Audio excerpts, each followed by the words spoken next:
कक्षा 8वीं के सभी बच्चों, कैसे हैं आप सभी? बढ़िया है, वेरी गुड। मैं आपकी हिंदी की अध्यापिका गीता गार्गी। आप मुझसे पहले मिल चुके हैं तो मुझे पहचानते ही होंगे। तो चलिए बच्चों, अब हम क्या करेंगे आज? हमने अपनी पिछली कक्षा में ध्वनि कविता के बारे में पढ़ा था। ठीक है बच्चों, तो आज हमारा अध्याय 1 यानी ध्वनि जो कविता है, अध्याय 1 है हमारा, उसका दूसरा लेक्चर है। आज हम कविता की जो पंक्तियां अधूरी रह गई थी उन पंक्तियों को आगे बढ़ते हुए क्या करेंगे, उनको समझने की कोशिश करेंगे आप सब मेरे साथ। ठीक है बच्चों, और आप सभी अपनी अपनी पुस्तक निकाल लीजिए हिंदी की। ठीक है, और अपनी हिंदी की पुस्तक में कविता किसकी बात कर रही थी मैं अभी? अध्याय 1 की आपकी, और वो क्या है? अध्याय 1 ध्वनि। ठीक है, ध्वनि। ठीक है, और ध्वनि क्या है? ये कविता है जिसे लिखा किसने है? सूर्यकांत त्रिपाठी जी ने। सूर्यकांत त्रिपाठी जी। और मैंने आपको बताया था इनका एक खास नाम क्या है? निराला। ठीक है, आपको मैं पहले बता ही चुकी हूँ कि हमें कवि का नाम क्यों पता होना चाहिए।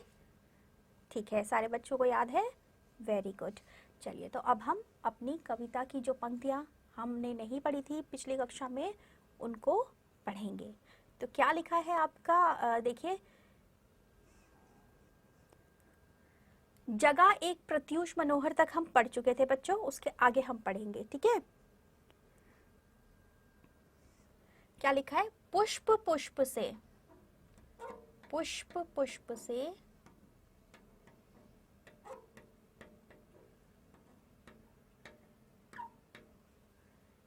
तंद्रालस, यही लिखा है बच्चों, तंद्रालस लालसा।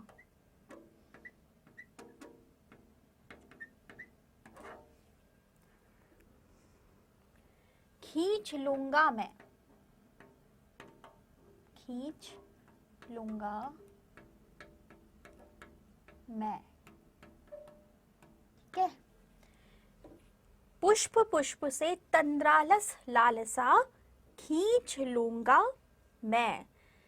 और कविता में क्या बात हो रही है बच्चों? चलो सबसे पहले हम ये बात करते हैं कि हमने ध्वनि कविता में क्या विचार किया था पिछली कक्षा में। उसके बाद आपको जो आगे की पंक्ति है वो समझने में ज़्यादा आसानी रहेगी।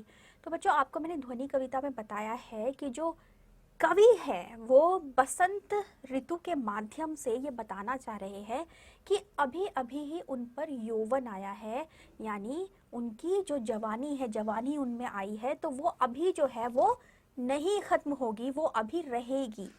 ठीक है, क्योंकि वो तो जस्ट अभी अभी आई है, वो तो अभी अभी ही आई है, तो वो कैसे चली जाएगी अभी से, वो ये कहना चाह रहे हैं। और वो किसके माध्यम से कह रहे हैं? वसंत ऋतु के माध्यम से। वसंत ऋतु मैंने आपको बताया था एक बहुत ही प्यारा मौसम है, बहुत ही प्यारी ऋतु है हमारे भारत की, जिसमें क्या होता है कि चारों ओर हरियाली छा जाती है और नए पत्ते, पेड़ पौधे खिले हुए, इस तरह का वातावरण होता है जो बहुत ही खूबसूरत लगता है। और इसी कारण से बसंत को क्या कहा जाता है? ऋतुराज, यानी कि ऋतुओं का राजा, यानी मौसमों का राजा। तो उसके ही माध्यम से बताया गया है कि अभी अभी बसंत आया है, तो जो बसंत है वो क्या करेगा? वो जो है पर्यावरण में नयापन लेके आएगा और उन्हें क्या है, खूबसूरत बनाएगा। तो वो तो बस अभी आया है, उसे बहुत काम करने हैं, वो सब करेगा, इसीलिए वो जो है खत्म नहीं होगा, क्योंकि वो अभी अभी ही तो आया है। तो अब हम आगे और क्या कहना चाहता है जो वसंत ऋतु है कवि के माध्यम से, या कवि क्या कहना चाहते हैं वसंत ऋतु के माध्यम से, वो देखेंगे। तो पुष्प पुष्प से तंद्रालस लालसा खींच लूंगा मैं। ठीक है, यहाँ कवि कह रहे हैं कि फूल फूल से, पुष्प पुष्प से यानी जितने भी फूल हैं, सिर्फ केवल एक फूल की बात नहीं की गई है यहाँ, जितने भी फूल हैं उन सब से तंद्रालस मतलब नींद से अलसाया हुआ। तंद्रालस का मतलब क्या होता है बच्चों? नींद से अलसाया होता, मतलब जो नींद की वजह से आलस में है।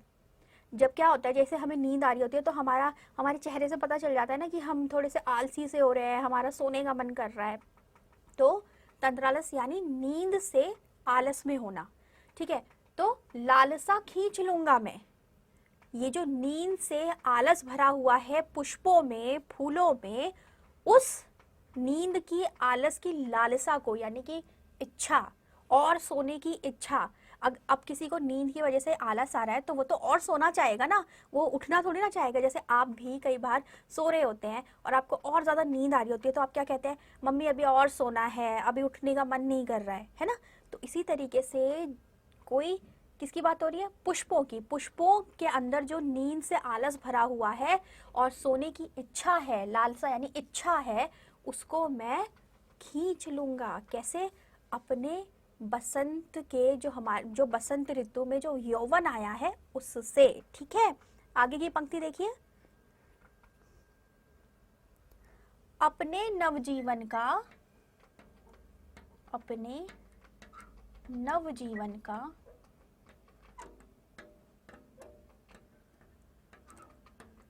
अमृत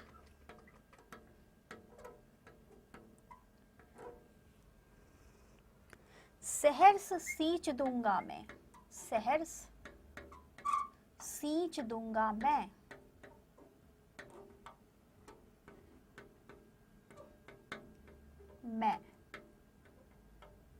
ठीक है, तो क्या कह रहे हैं वो कि बसंत ऋतु कह रही है कि मैं सारे पुष्पों से आलस को खींच लूंगा और अपने नव जीवन का, जो मुझ में नया नया जीवन, नया नया जोश जागा है, उसके अमृत को उन सब पर सींच दूंगा। यानी कि अमृत क्या होता है बच्चों? अमृत का मतलब होता है एक ऐसी चीज, ठीक है, जो आपको अमर बना देती है, यानी कि जो आपको जीवन दान देती है, आपको मरने नहीं देती है। तो पुष्प क्या है, नींद में जब होते हैं तो क्या होते हैं, वो मुरझा जाते हैं ना, तो एक तरीके से मरे हुए से हो जाते हैं।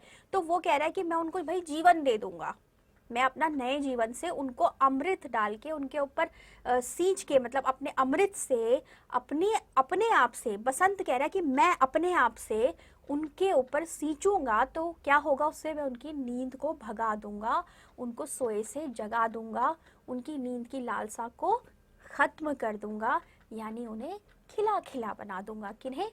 पुष्पों को।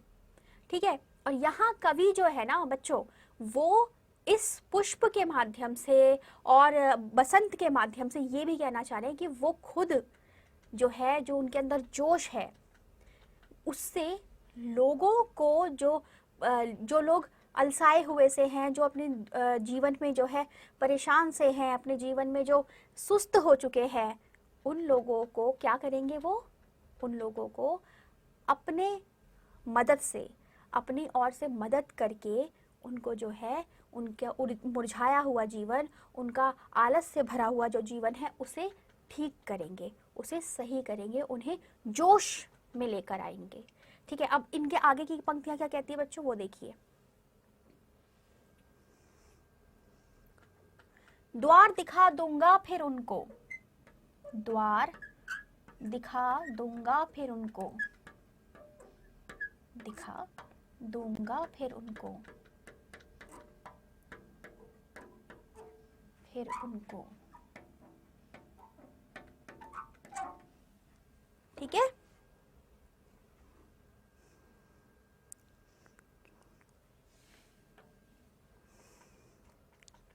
है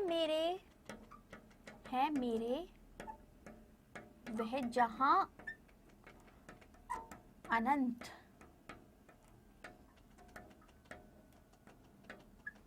अनंत। ठीक है, अभी ना होगा मेरा अंत, अभी ना होगा मेरा अंत। ठीक है, यानी क्या है कि पुष्पों से, प्रकृति से आलस को दूर कर कर उनको अमृत से सींच कर जो है बसंत ऋतु क्या करेगी, उनको नया जीवन देने के लिए एक ऐसा द्वार दिखा देंगी जिनसे जो है उन्हें चिर जीवन तक, लंबे समय तक, पूरे जीवन तक, यानी उनका अंत ना हो, उन्हें एक अनंत, अनंत मतलब जिसका अंत ना हो, ऐसा क्या दे देगी, ऐसा जो है उपहार में नया जीवन, यानी जो है हमारी प्रकृति को हरा भरा कर देंगे। ठीक है, जो बसंत ऋतु है वो अपने यौवन से, अपने मदद से प्रकृति में क्या करेंगे कि वो प्रकृति को एक ऐसा द्वार दिखा देगा जिससे कि सब जगह पूरी प्रकृति में जो है आलस दूर होकर नयापन आ जाए, वो हरा भरा सा हो जाए, खूबसूरत हो जाए, सब चीज़ें खिली खिली सी हो जाए। ठीक है, अब बच्चों देखो, फिर आपको जैसे कि आपको पता ही है इस कविता ध्वनि की जो पंक्ति है, जो इस कविता में बताया गया है कि अभी ना होगा मेरा अंत, ये बार बार जो आती है, इसका आधार है इस कविता का। यानी जो है कवि कहना चाह रहे हैं बसंत ऋतु के माध्यम से कि वो आया है और वो जाने के लिए नहीं आया है, वो प्रकृति को हरा भरा करने के लिए, जीवन देने के लिए आया है। तो इसी तरीके से कवि जो है वो ये कहना चाहते हैं लोगों से कि हम जो इंसान हैं उन्हें भी जब वो जोश में होते हैं, उनमें जवानी होती है, कुछ करने का जज्बा होता है, उस वक्त अपनी जवानी को ज़ाया नहीं करना चाहिए, यूं ही जो है बेकार नहीं जाने देना चाहिए। क्या करना चाहिए, अन्य जो जग में लोग हैं उनकी मदद करनी चाहिए, उनके जीवन में अच्छी चीज़ों को लेकर आना चाहिए, नवीनता को लेकर आना चाहिए। अगर उनके जीवन में कहीं जो है सब कुछ ख़त्म सा हो रहा है और वो मुरझा से गए हैं, उनमें आलस आ गया है, वो सुस्त हो गए हैं, तो उनकी इन सब चीज़ों को दूर करना चाहिए, उनको समझाना चाहिए कि वो सही से आगे बढ़ें। तो वो कैसे कर सकते हैं, वो हम किस तरह से कर सकते हैं, और हम सभी को करना चाहिए कि हम जब भी किसी को कोई परेशानी में देखें, किसी अन्य व्यक्ति को, अपने आसपास के लोगों को, तो हमें क्या करना चाहिए, उनकी मदद करनी चाहिए। वेरी गुड बच्चों। हाँ, हमें दूसरों की परेशानियों को देखकर भागना नहीं चाहिए, बल्कि हमारे अंदर जो जोश है, जो ताकत है, जो हिम्मत है, उससे हमें दूसरों के भी काम आना चाहिए, ये कहा गया है इस कविता में। उम्मीद है आपको कविता अच्छी भी लगी है और अच्छे से समझ में भी आई है। अब बच्चों मैंने आपको क्या बताया कि तंद्रालस का मतलब क्या है, क्या है बच्चों बताओ। हाँ, नींद से अलसाया हुआ, यानी कि नींद की वजह से जो आलस हम पे आ रखा होता है उसको कहते हैं तंद्रालस, यानी नींद में जो है व्यक्ति, ठीक है, नींद से अलसाया हुआ। इसमें देखो तंद्रालस, आलस भी आ रहा है, और तंद्र मतलब नींद को बोलते हैं, तो नींद से अलसाया हुआ। ठीक है, तो क्या है देखिए, तंद्रालस क्या बताया मैंने आपको, इसका नींद से अलसाया हुआ। ये आपकी जो किताब है बच्चों, उसमें सबसे अंत में जो पेज है वहाँ पर भी इसके अर्थ दिए गए हैं, आप वहाँ पर भी देख सकते हैं। ठीक है, और बच्चों सहर्ष क्या होता है, सहर्ष मतलब एकदम से, मतलब, ठीक है, और यहाँ पर क्या है, अनंत, यानी जिसका अंत नहीं हो सकता, और लालसा। तो लालसा क्या है, सबसे पहले हम लालसा देखते हैं। लालसा यानी कुछ पाने की चाह, कुछ पाने की चाह या चाहत या इच्छा, हमारी कोई चाह होती है ना, हमें ये चाहिए, हमें वो चाहिए, तो यहाँ पर क्या चाहिए, यहाँ पे तंद्रालस लालसा, यहाँ पर नींद की लालसा है, नींद का लालच है, नींद पानी है, क्योंकि भाई आलस में है वो, मैंने पहले भी बताया आपको बच्चों कि आलस में है पुष्प, तो वो आलस में है, कौन से आलस में है, नींद के आलस में है, वो नींद में है, तो वो नींद ही तो चाहेंगे ना, जाहिर सी बात है कि वो नींद में है तो उन्हें और नींद चाहिए, नींद की लालसा है उन्हें, यानी कुछ पाने की चाह में क्या है, उनको नींद चाहने की इच्छा है। ठीक है, चलिए अब हम जो है ये आपने क्या करना है, देखिए आपको मैंने पहले भी बताया था कि आपको शब्द अर्थ करने हैं, तो अगर आपके कोई भी शब्द अर्थ छूट गए हैं तो वो आप अपनी कॉपी में कीजिएगा बच्चों, क्योंकि इनसे आपको जो है कविता को समझने में आसानी रहेगी, मैंने आपको बताया ही था। और साथ में आप कविता को घर पर भी पढ़िएगा 2-3 बार, जिससे आपको कविता के जो नए नए शब्द हैं वो आपको समझने में भी आसानी हो और सुनने में अच्छे भी लगेंगे। देखिए कई बार क्या होता है बच्चों, कोई कोई नई चीज़ होती है ना, तो वो हमें जब समझ नहीं आती या हमने उसे पहली बार देखा तो हमें उसमें इतना ज़्यादा जो है हमें अच्छा नहीं लगता, हम उसमें इतना ध्यान नहीं देते। लेकिन अगर वही चीज़ हमें अच्छे से समझ आती है तो हमें फिर उसमें जो अच्छाई होती है या उसमें कुछ ख़ास होता है वो हमें जो है अपनी ओर खींचता है। तो वो तब होगा जब आप उसे समझने की कोशिश करेंगे। तो सबसे पहले आप कविता को समझिएगा, ठीक है। अब हम क्या करेंगे आगे, अब हम देखते हैं कि आगे क्या है। अच्छा चलिए बच्चों,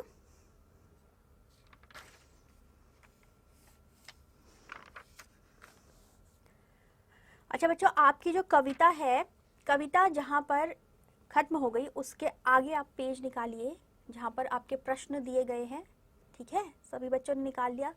यहाँ पर आपको देखिए कुछ बातचीत के लिए जो है यहाँ पर एक बताया गया है कि कुछ बातचीत के लिए कविता में से आपको कुछ प्रश्न दिए गए हैं जिनके लिए आपको समझना है, सोचना है और बात करनी है। क्या है वो देखिए, एक आपको लिखा है कविता से, है ना, कविता से, और एक है कविता से आगे। तो कविता से आगे की बात मैं कर रही हूँ। वहां आपको क्या है पहले नंबर पर कि बसंत को ऋतुराज क्यों कहा जाता है, ठीक है। बसंत को ऋतुराज क्यों कहा जाता है मैंने आपको ये बताया है, मैं आपको समझा देती हूँ अच्छे से। देखिए बसंत जो होता है बच्चों, वो हमारे जितनी भी ऋतुएं होती हैं, जितने भी मौसम होते हैं ना, उनमें सबसे ज़्यादा खूबसूरत माना जाता है। क्यों? देखिए गर्मी में तो लोगों को गर्मी लगती है तो उस वजह से परेशान रहते हैं, सर्दी में लोगों को सर्दी लगती है ज़्यादा, किसी को देख किसी जैसे कई लोग ऐसे होते हैं जिनसे गर्मी सहन नहीं होती, उसी तरीके से कई लोग ऐसे भी होते हैं जिनसे सर्दी सहन नहीं होती। तो जिन लोगों से सर्दी सहन नहीं होती उनको सर्दी पसंद नहीं है ज़्यादा, और जिन लोगों को गर्मी पसंद, जिन लोगों से गर्मी सहन नहीं होती उन्हें गर्मी। इसी तरीके से अब बरसात है, बरसात में यानी वर्षा ऋतु में क्या होता है, सब जगह पानी भर जाता है, कीचड़ हो जाता है, तो इस वजह से कई बार वो लोगों को समझ नहीं आती। पसंद सारे मौसम सबको होते हैं, लेकिन कहीं ना कुछ जो है कमी भी निकाल देते हैं लोग उसमें। अब क्या है कि इस तरीके से हर ऋतु आती है। क्या क्या बताई मैंने आपको, एक है कि सर्दी, गर्मी, बरसात, एक होती है पतझड़। पतझड़ ऋतु, पतझड़ में क्या होता है कि हमारे जो जितने भी पेड़ पौधे होते हैं वो अपने पत्तों को गिरा देते हैं और फिर नए पत्तों का इंतज़ार करते हैं, ठीक है। अब जो हम पेड़ पौधे देखते हैं वो जब भरे हुए होते हैं तभी तो ज़्यादा अच्छे लगते हैं ना बच्चों। तो ये कब होता है, जब बसंत ऋतु आती है। बसंत ऋतु जब आती है ना तो हमारी सारी प्रकृति बड़ी हरी भरी सी हो जाती है और फूल जो होते हैं वो खिले खिले से हो जाते हैं। मतलब हमारे चारों ओर एक नयापन सा लगता है हमें, पेड़ों पर जो है नए पत्ते आ चुके होते हैं और जो खूबसूरत खूबसूरत फूल जो शायद खिले नहीं थे वो खिल जाते हैं, और जो जो उसी समय खिलते हैं वो नए फूल भी आ जाते हैं। यानी कि हमारी प्रकृति, हमारे आसपास का जो वातावरण होता है वो पूरी तरह से भरा भरा सा हो जाता है, खाली खाली सा नहीं रहता, ठीक है। कहीं फूलों से भरा होता है, कहीं पत्तों से भरा होता है। तो और देखने में ना इस वजह से प्रकृति बहुत सुंदर लगती है। तो प्रकृति ही जो है हमारे लिए बहुत कीमती चीज़ तो है ही, और प्रकृति को देख के लोगों को आराम मिलता है, सुकून मिलता है। प्रकृति से हमें बहुत सी चीज़ें मिलती हैं जो हमारी दैनिक दुनिया के लिए, हमारी दैनिक ज़रूरतों के लिए बहुत ज़रूरी है।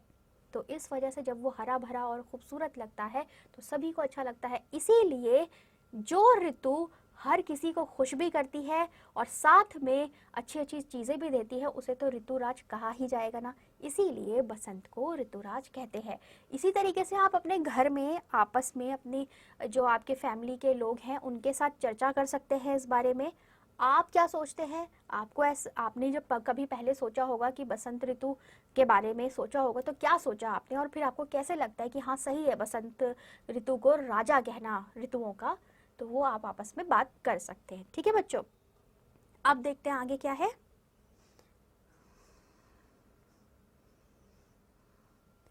अब आपका है कि बसंत ऋतु में जो त्योहार आते हैं उनके बारे में आपको जानकारी इकट्ठी करनी है, ठीक है बच्चों। तो आप ये खुद से करेंगे, ठीक है।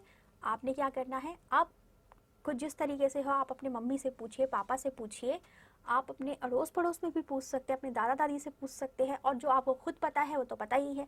तो आप वो पता कीजिए कि बसंत ऋतु, पहले तो बसंत ऋतु कब आती है और बसंत ऋतु में कौन कौन से जो है त्योहार आते हैं इन हमारे यहाँ भारत में। फिर वो त्योहार जो है, उन सब त्योहारों में से कोई भी एक त्योहार जो आपका सबसे पसंदीदा हो, आप वो लेंगे और उस पर एक निबंध लिखेंगे। यानी उस त्योहार के बारे में आप एक कुछ बातें लिखेंगे, एक निबंध लिखेंगे, वो आप 1 पेज का लिखिएगा अपनी हिंदी की कॉपी में। ठीक है बच्चों, समझ आ गया ये भी आपको प्रश्न? ठीक है, वेरी गुड।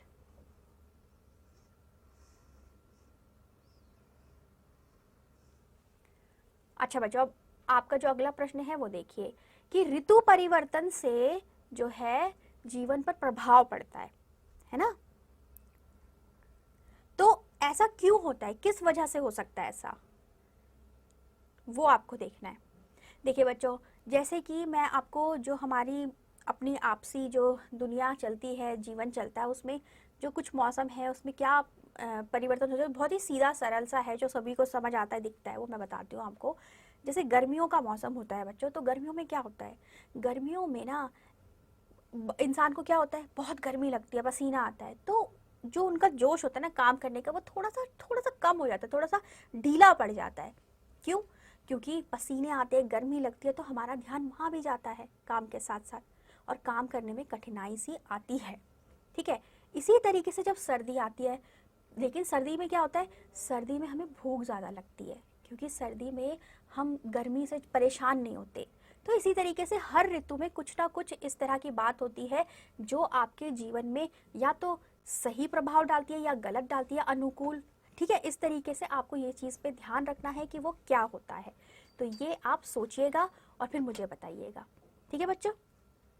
ठीक है, तो अब बच्चों हम जो अपनी अगली कक्षा है उसमें बाकी के प्रश्न उत्तर पर ध्यान देंगे, उनके बारे में चर्चा करेंगे, और कुछ मैं आपको बताऊंगी, कुछ आपको खुद से करने हैं। लेकिन जो आज मैंने आपको बताया वो सब आप करेंगे। कॉपी में आपको क्या करना है, कॉपी में आपको जो मैंने प्रश्न बताया कि आप ऋतुओं के बारे में पता करेंगे, जो बसंत ऋतु में जितने भी त्योहार आते हैं उनके बारे में पता करेंगे, और फिर उसमें से कोई भी एक पसंदीदा त्योहार आप जो है अपना बताएंगे और उस पर निबंध लिखेंगे। ठीक है बच्चों? चलिए, तो अब अगली कक्षा में मिलते हैं, तब तक के लिए बाय बाय, अपना ख्याल रखिएगा।